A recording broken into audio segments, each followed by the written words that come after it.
તો મિત્રો આ બાજુ હે ને કિંજલ હે ને મસ્ત મજાનું લસણ ફોલે છે, પણ અત્યારે શું લેવા ફોલે છે ને આપણે એને પૂછ્યું. તો અત્યારે તું શું લેવા લસણ ફોલે છે? શાક બનાવવા. તો અત્યારે થોડું શાક બનાવવાનું છે. અત્યારે તો બની નાખ્યું, હવાર આટો ન દેવું. એટલે સવારની બધી તૈયારી હાલે છે એમ ને? હા. તો જો એટલું ફોલાઈ ગયું છે, તો હવે કેટલું ફોલવું તારે? હજી ઘણું ફોલવાનું બાકી. અત્યારે શેની સબ્જી બનાવી? ગોવાનું. બીજું? ખીચડી રોટલા. તો જો મસ્ત મજાની ગુવારની સબ્જી બનાવી છે. તમારે કોઈને ખાવું હોય તો આવતા રહ્યો, અને પછી આગળનું કહી દે. ચેનલમાં નવા હોય તો લાઈક શેર સબસ્ક્રાઈબ કરી નાખજો. મને બોલાઈ દેવાય એટલે ન બોલ. આ બી કહી દે, આ બી કહી દે.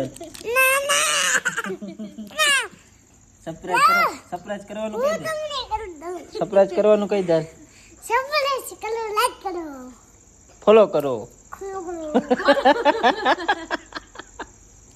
ફોલો કરો ના કે ફોલો